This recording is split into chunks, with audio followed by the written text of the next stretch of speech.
Good morning and welcome to Reflections number 2.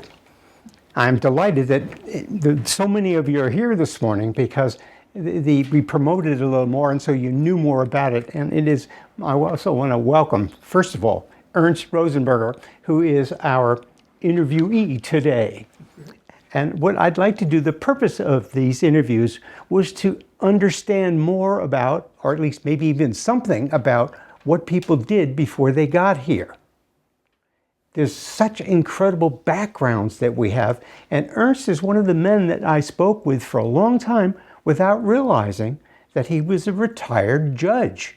So, and naturally, we don't walk around advertising what our previous positions had been. So it struck me that I wonder what everybody else was doing before they got here. Thus, Reflections. That's why I set out to do it. Now, what I'd like to do is review Ernst's background before he arrived here at PineHill. Now, let's begin with where you grew up and a little bit about your childhood and that. Well, I was born in Hamburg, in Germany, before the advent of Hitler. Oh, good. And a couple of years after he came on the scene as chancellor, it was time for us to go.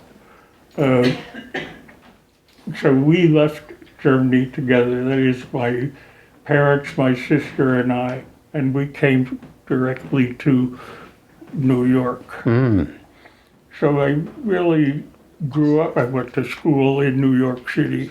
Did you speak English when you got here? No, I did not. Just German?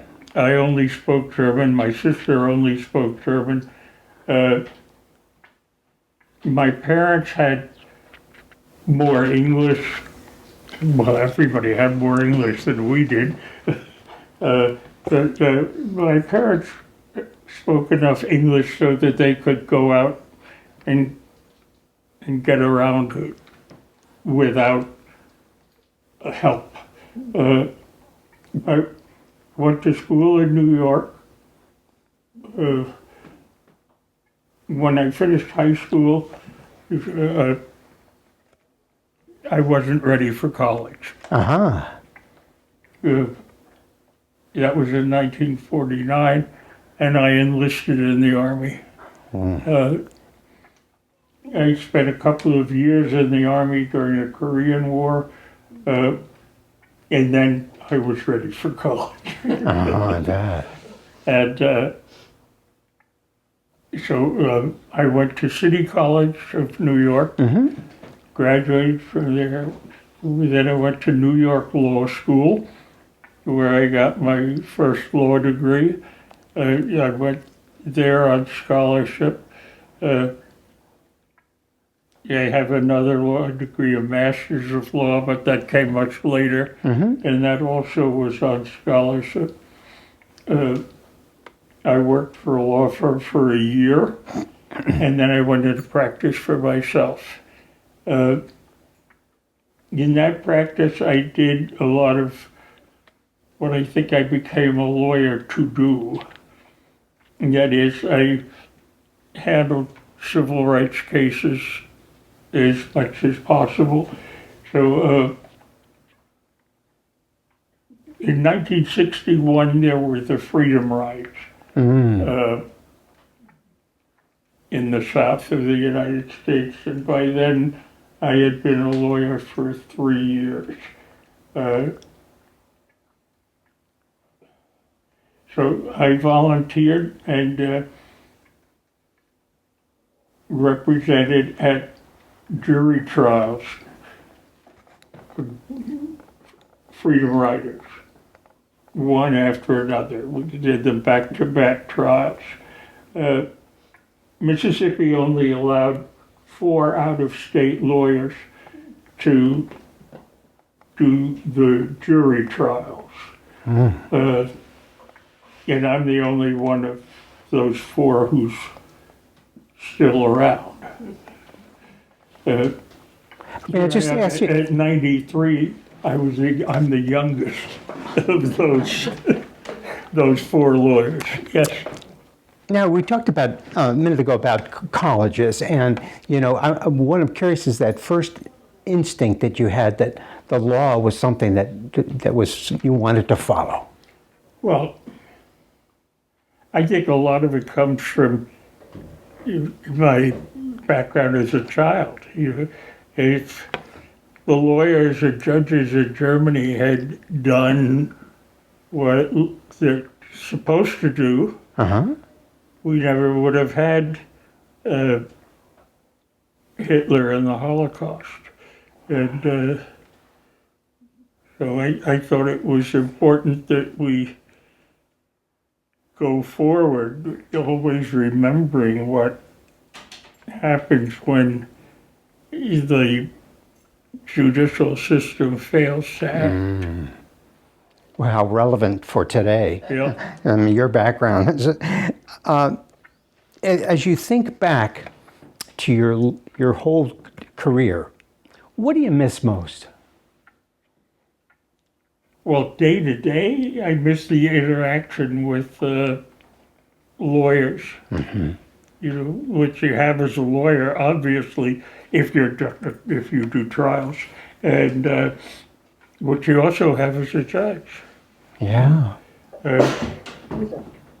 Otherwise, I think it could become too cerebral for day to day. Given your background, all these years that you've been in the system, how would you assess our legal system right now? Well, it's really undergoing its testing right now. We have the president who doesn't want to follow the law, and has said he wants the judges, well, he just said it about one judge in particular who disagreed with him, impeached. Well, if you have a system in which that is to function, then your system doesn't function at all. So I think the state of the law in the U.S. right now is in trouble. I think it will survive these 4 years, but not unwounded. Yeah. Thank you for that. Radical switch of topic. Okay. No law, no intellect. How about sports? Did they play any role in your growing up years? Not really, no. Yeah, like all kids in New York or out of New York, I played ball some. Not as significantly as those who were on school teams. I did mostly pick up. Of course, I was a Yankees fan when it came to baseball. Growing up in Manhattan, it could hardly have been different. I guess, yeah. I got one final question for you.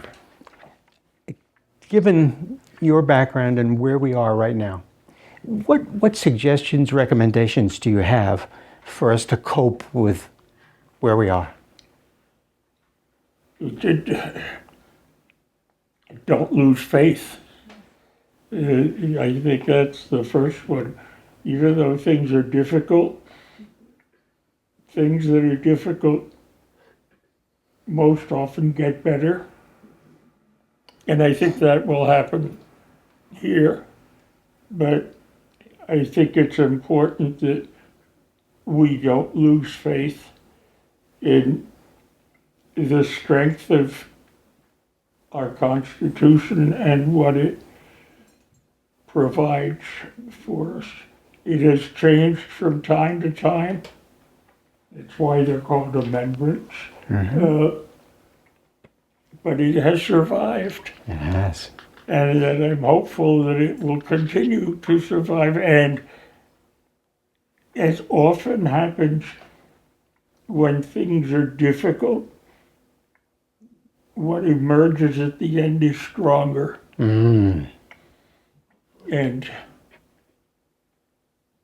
I'm very hopeful that that'll continue. Thank you. It reminds me that the strongest steel comes from the hottest flames. And what you're saying is, that, the intention that we have going on now is going to resolve, and that you're hopeful. You're optimistic. I am. Excellent. Excellent. Thank you, sir. That makes me feel a whole lot better. And thank you for appearing this morning and Thank you. Reflections. Thank you all for coming.